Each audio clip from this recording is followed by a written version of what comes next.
साथियों नमस्कार। मैं प्रवीण सिंह कुशवाहा। आज हम लोग देखने वाले हैं राजनीति विज्ञान के संदर्भ में, और आज का जो प्रकरण है वो है शोषण के विरुद्ध अधिकार।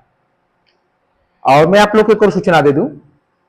एक सूचना आप लोग के लिए है कि जो लोग जेटेट की तैयारी कर रहे हैं या करने वाले हैं, उनको बता दूं कि सिलेबस जो पूर्ववत सिलेबस जारी की गई थी, वह सिलेबस में उस सिलेबस में बदलाव किया गया है।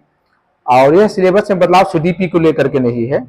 यह बदलाव अन्य विषयों में, खास करके सोशल साइंस में कुछ बदलाव किए जाएंगे और क्षेत्रीय भाषा को लेकर के बदलाव रहेंगे, लेकिन बहुत ज्यादा बदलाव उसमें नहीं है। इसीलिए आप पहले से जो तैयारी कर रहे हैं वो नियमित रूप से अपना तैयारी रखेंगे और उसको लेकर के कोई चिंता नहीं करेंगे, अपना तैयारी जारी रखेंगे।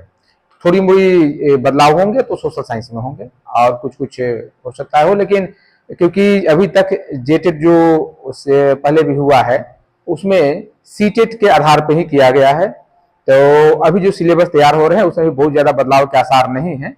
आपके जो ये जो बदलाव होंगे वो हल्के फुल्के हो सकते हैं, लेकिन तैयारी अपना जारी रखेंगे। तो आज हम लोग देखने वाले शोषण के विरुद्ध अधिकार।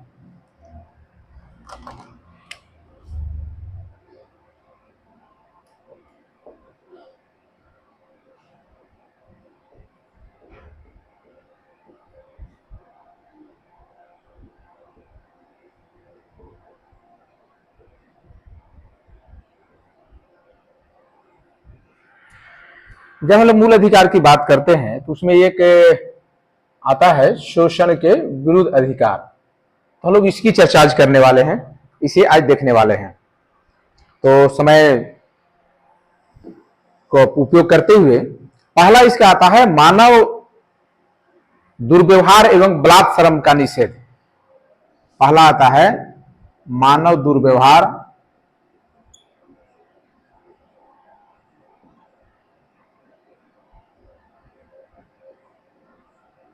एवं बलात्श्रम पर निषेध, इसे समझते हैं।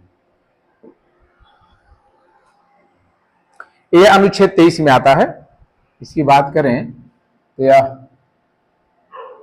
अनुच्छेद 23 हम लोग देख रहे हैं। तो पहले समझा कि मानव दुर्व्यवहार, कोई भी व्यक्ति है उसके साथ अगर दुर्व्यवहार किया जा रहा है, गलत तरीके से व्यवहार किया जा रहा है, तो एक प्रकार का वो शोषण माना जाता है। जैसे पहले वंचित वर्ग के लिए किया गया, जैसे पहले दलित लोगों के लिए किया गया, और वैसे समाज में वैसे व्यक्ति जो समाज में सामाजिक आर्थिक स्थिति ठीक नहीं थी, उनके साथ कुछ लोग दुर्व्यवहार करते थे। या फिर होता था कि बलात्श्रम, जैसे होता है कि आप जो है बेगारी करवाते हैं किसी से, या जबरदस्ती काम करवाते हो, उस इच्छा के विरुद्ध काम करवाते हैं कि आपको ही करना पड़ेगा। जैसे अंग्रेज हमारे यहाँ नील की खेती का काम किसी क्षेत्र में कराते थे जबरदस्ती, बिना मर्जी के। उसी प्रकार अगर जबरदस्ती किसी से कार्य कराते हैं बिना उसकी मर्जी के, तो उसको बलात्श्रम कहा जाता है। बलात्श्रम के अंतर्गत दो चीजें आती है, एक आप व्यक्ति से काम करवाते हैं, दूसरा आप किसी बच्चे से काम करवाते हैं, तो दोनों बलात्श्रम के अंतर्गत में आता है। इसी प्रकार के अन्य बलात्श्रम के प्रकारों पर भी प्रतिबंध लगाता है यह अनुच्छेद। इस व्यवस्था के अंतर्गत कोई भी उल्लंघन कानून के अनुसार दंडनीय होगा। अगर किसी प्रकार का आप उल्लंघन करते हैं, यानी कि बलात्श्रम करवाते हैं या किसी का दुर्व्यवहार किसी के साथ करते हैं, तो यह दंडनीय होगा। यह अधिकार नागरिक एवं गैर नागरिक दोनों के लिए उपलब्ध होगा, चाहे वह भारत का नागरिक हो या भारत का नागरिक नहीं हो। दोनों से आप अगर बलात्श्रम करवाते हैं तो यह दंडनीय है, आपको ऐसा नहीं करना है। यह किसी व्यक्ति को न केवल राज्य के खिलाफ बल्कि व्यक्तियों के खिलाफ भी सुरक्षा प्रदान करता है। दुर्व्यवहार शब्द में शामिल है पुरुष, महिला एवं बच्चों की वस्तु के पुरुष, महिला एवं जो बच्चे हैं उनसे जबरदस्ती काम करवाना या उनसे किसी सामान की खरीद बिक्री करवाना, महिला और बच्चों के अनैतिक व्यवहारों के साथ करना। इसमें अलावा इसके साथ कुछ व्यापार भी शामिल हैं जो महिलाओं के संदर्भ में है, जिसे वेश्यावृत्ति वगैरह शामिल है, आप इसे जबरदस्ती नहीं करवा सकते। दूसरा, आप एक शब्द सुने होंगे देवदासी, ये सब आपने अगर सुना है तो ठीक है। देवदासी, देवदासी एक ऐसा शब्द है जो साउथ में चलता था। उसका मतलब होता था कि जो समाज की लड़कियां होती थी गरीब तबके की, वो मंदिर को दान कर दी जाती थी। जिसे आज हम वस्तु दान करते हैं। वस्तु दान करते हैं तो वस्तु का उपयोग कौन करता है? जो वहां का पुरोहित होता है, जो वहां का पुजारी होता है। तो वैसे ही पहले देवदासी के रूप में लड़कियों को रख लिया जाता था और उनसे जो है गलत काम करवाए जाते थे। कह दिया जाता था कि ये भगवान ने इसे पुकारा है, भगवान ने इसे मांगा है, इसलिए ऐसा करवा रहे हैं। फिर एक था कि दास प्रथा हमारे यहाँ थी। मतलब कोई व्यक्ति जो है वो उससे जबरदस्ती उससे काम करवाना, उसे किसी प्रकार का उचित पारिश्रमिक नहीं देना, यह दास प्रथा थी। दास प्रथा वंशानुगत भी होता था। इस वंश का है तो दास बना रहेगा। इस तरह के जो कृत्य होते थे, इस पर दंडित करने के लिए संसद ने अनैतिक दुर्व्यवहार एवं दुर्व्यापार अधिनियम 1956 बनाया। दुर्व्यापार अधिनियम 1956 बनाया। बेगार का अभिप्राय है बिना पारिश्रमिक के काम कराना या उचित पारिश्रमिक नहीं देना। यह एक विशिष्ट भारतीय व्यवस्था की, जिसके तहत क्षेत्रीय जमींदार कभी कभी अपने नौकरों या उधार लेने वालों के बिना कोई भुगतान के कार्य करवाते थे। अनुच्छेद 23 बेगार के अलावा बलात् श्रम के अन्य प्रकारों जैसे बंधुआ मजदूरी, इस पे भी रोक लगाता है।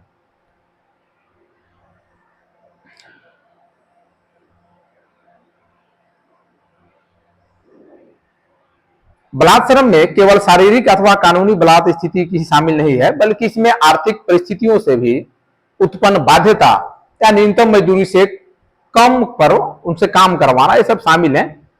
इससे संबंध में बंधुआ मजदूरी व्यवस्था अधिनियम एक आया था 1976 में। बंधुआ मजदूरी अधिनियम 1976 में। इसके अलावा न्यूनतम मजदूरी अधिनियम 1948 में पहले आया था। न्यूनतम मजदूरी अधिनियम, कुछ कुछ अधिनियम ऐसे थे जो संविधान बनते बनते लागू हो गए थे, जो 1950 से पहले लागू हो गए थे।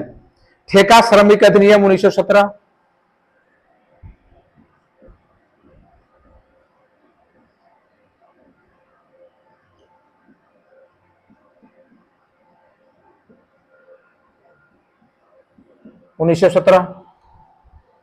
सत्तर। समान प्रासंगिक अधिनियम 1976,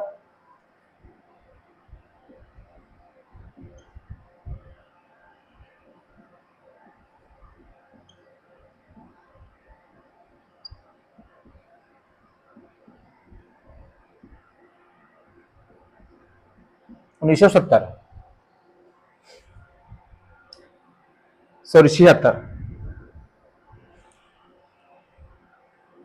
ये सब बनाए गए। अनुच्छेद 23 में इस उपबंध के अपवाद का भी प्रावधान है। यह राज्य को अनुमति प्रदान करता है कि सार्वजनिक उद्देश्यों के लिए अनिवार्य सेवा, उदाहरण के लिए जिसे सैन्य सेवा एवं सामाजिक सेवा आरोपित कर सकता है, जिनके लिए वह धन देने का बाध्य नहीं है, लेकिन इस तरह की सेवाओं में लगाने में राज्य, मतलब जिसको राजधर्म बोलते हैं, और जाति या वर्ग के आधार पर बिना भेदभाव के आप ऐसा करेंगे।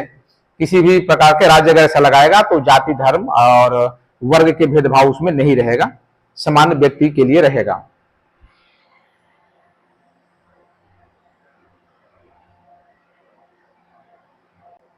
इसका जो दूसरा बिंदु है वो होता है कारखानों आदि में बालकों के नियोजन का निषेध।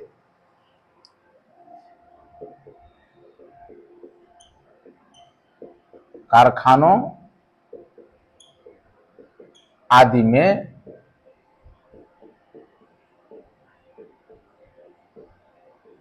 बालकों के नियोजन का निषेध।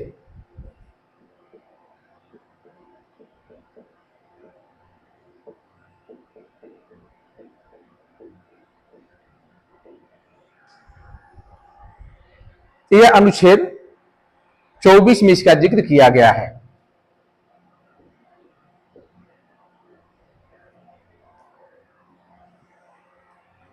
किसी फैक्ट्री, खान अथवा अन्य परिसंकटमय जो संभावना है कि वहां समस्याएं हो सकती है, वैसे जगहों पे जो गतिविधियां चल रही है या निर्माण कार्य चल रहे हैं या किसी भी ऑर्गेनाइजेशन में काम चल रहा है, 14 वर्ष से कम आयु के बच्चों को नियोजन का प्रतिषेध करता है।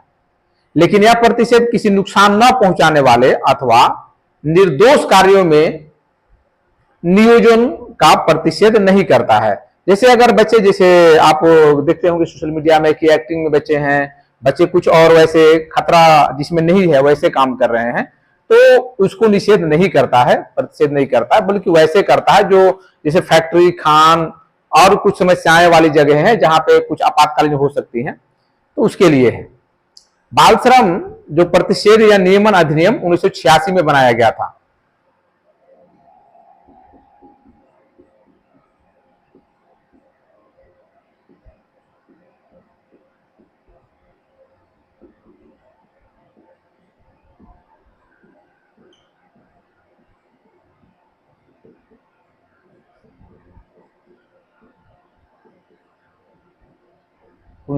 में अधिनियम बना था। इस दिशा में सर्वाधिक एक महत्वपूर्ण कानून माना जाता है कारखानों के संदर्भ में, जो बालकों को नियोजन निषेध के संदर्भ में, मतलब बालकों को कारखानों में काम नहीं करना है, ऐसा एक कानून बना है। इसके अलावा बालक नियोजन अधिनियम 1938 बना था, कारखाना अधिनियम 1948 बना था, खान अधिनियम 1952 बना था, वाणिज्य पोत परिवहन 1958 बना था, बगान श्रम अधिनियम 1951 बना था। तो चलिए एक एक देखते हैं। बालक नियोजन अधिनियम 1938।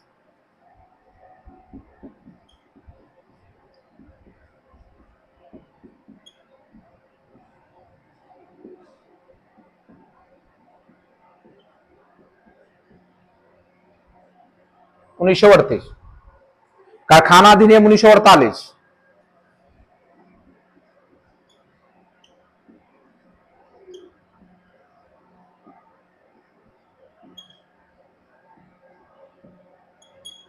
1948, इसके अलावा खान अधिनियम 1952,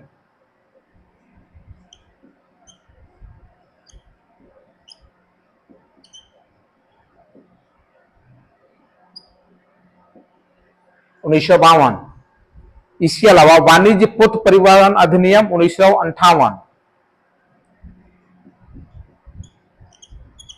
वाणिज्य पोत परिवहन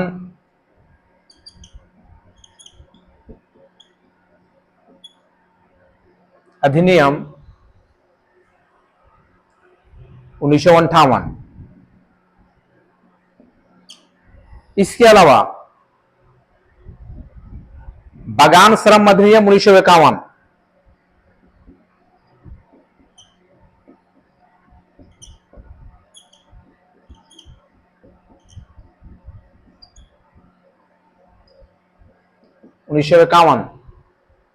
मोटर परिवहन कर्मकार अधिनियम 1951,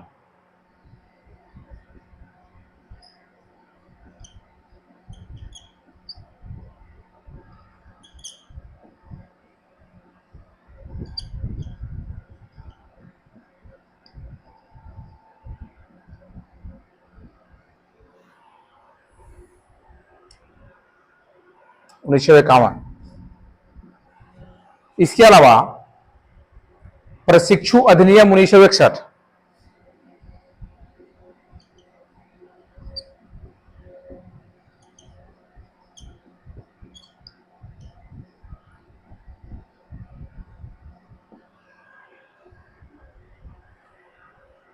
बीड़ी तथा सिगार कर्मकार अधिनियम 1966,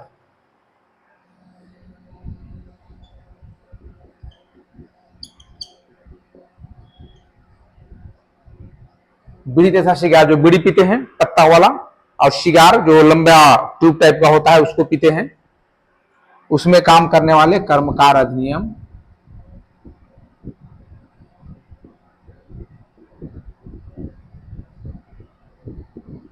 1966।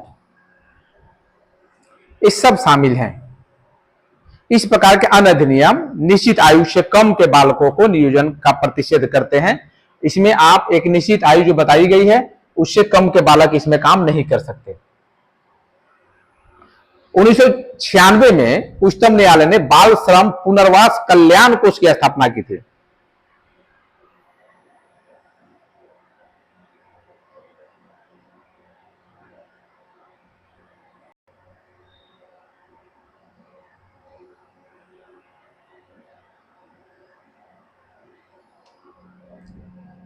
उन्नीस सौ 96 में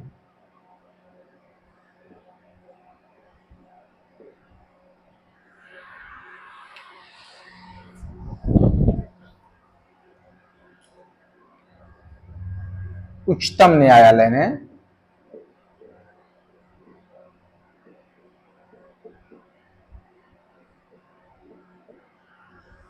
उच्चतम न्यायालय ने बाल श्रम पुनर्वास कल्याण कोष की स्थापना की थी।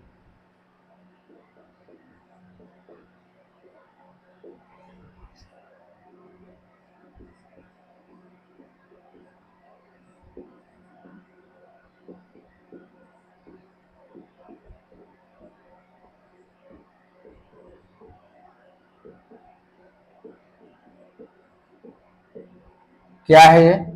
इसमें है कि जो बच्चे बाल श्रम से आ रहे हैं निकल करके, उनके बाल श्रम करते से पकड़े गए हैं और मिले हैं, तो उनको पुनर्वास के लिए वापस वो एजुकेशन प्राप्त कर सके, एक सभ्य समाज में रहें, इसके लिए उन्होंने एक कोष का निर्धारण किया और निर्देश दिया, जिसे बालकों को नियोजित करने वाले द्वारा प्रति बालक 20,000 रुपए जमा करने का प्रावधान है। जैसे अगर किसी होटल में या इन कारखानों में कहीं भी अगर बालक पकड़े जाते हैं, मिलते हैं, तो उनके जो नौकरी देने वाले हैं, जो नियोजित करने वाले हैं, उनसे जितने बच्चे पकड़े जाएंगे उनसे 20,000 रुपए प्रति बालक वसूले जाएंगे। इसलिए बच्चों की शिक्षा, स्वास्थ्य एवं पोषण में सुधार के लिए इसका उपयोग किया जाएगा। बालक अधिकार संरक्षण आयोग अधिनियम 2005 में बालकों के अधिकारों के संरक्षण के लिए एक राष्ट्रीय आयोग और राज्य आयोग की स्थापना और बालकों के विरुद्ध अपराधों तथा बाल अधिकारों के उल्लंघन पर शीघ्र विचारणीय करने का अधिनियमित किया गया है। 2006 में सरकार ने बच्चों के घरेलू नौकरों के रूप में काम करने पर अथवा व्यावसायिक प्रतिष्ठानों जैसे होटलों, रेस्टोरेंट, दुकानों, कारखानों, रिसोर्ट, स्पा, चाय की दुकानें आदि में नियोजन करने पर रोक लगा दी गई है। इसमें 14 वर्ष से कम आयु के बच्चों को नियोजित करने के विरुद्ध अभियोजन और दंडात्मक कार्रवाई की चेतावनी दी गई है, 2006 में जो बना। फिर है बाल श्रम संशोधन 2016, इसे थोड़ा देख लेते हैं।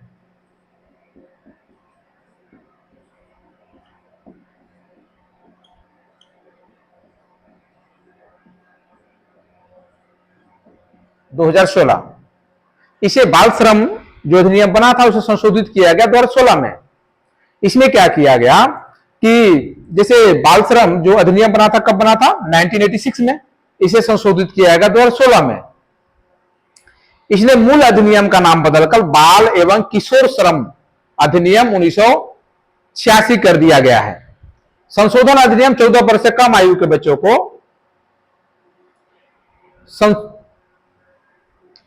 निषिद्ध करता है कि ये रोजगार के लिए निषिद्ध करता है, ये कोई इस प्रकार के व्यवसाय या रोजगार नहीं करेंगे। पहले यह निषेध 18 वर्ष एवं 65 प्रक्रियाओं पर लागू था। पुनः संशोधन अधिनियम किशोरों को 14 से 18 वर्ष की आयु को कतिपय खतरनाक व्यवसाय एवं प्रक्रियाओं में रोजगार निषिद्ध करता है। संशोधन अधिनियम ने उल्लंघन करने वालों के कड़े दंड का प्रावधान किया है, जिसमें 6 माह से 2 वर्ष तक कैद होगी जो इनको उस रोजगार में लगाएंगे, और इसके अथवा 20,000 रुपया उनसे जुर्माना वसूला जाएगा, जो 50,000 तक का जुर्माना दोहराया जा सकता है। उनकी कैद भी 1 से 3 वर्ष की हो सकती है। शोषण के विरुद्ध अधिकार समाप्त हुआ। अब हम लोग देखते हैं धर्म की स्वतंत्रता के अधिकार।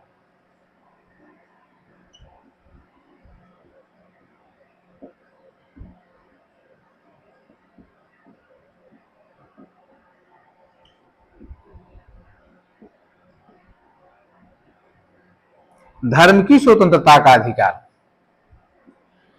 और देख रहे शोषण के विरुद्ध अधिकार, देख लेते धर्म की स्वतंत्रता का अधिकार ये क्या कहता है। अच्छा, इसके नेक्स्ट क्लास में देखते हैं, वीडियो क्योंकि लंबा हो जाएगा इसमें।